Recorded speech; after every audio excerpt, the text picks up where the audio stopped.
बरतानवी नशरियाती इदारे BBC ने अब्दुस सत्तार ईदी को एहसास शख्सियत करार दिया।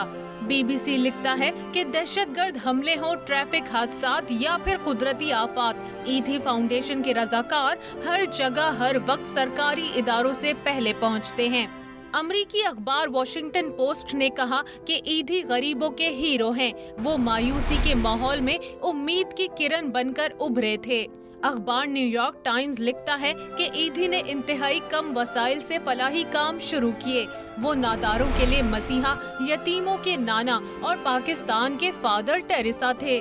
NDTV ने ईदी की खिदमत का इतराफ करते हुए लिखा कि उन्होंने Bangladesh, America, Afghanistan, Iran, Sri Lanka, Croatia और इंडोनेशिया में भी इमदादी काम अंजाम दिए।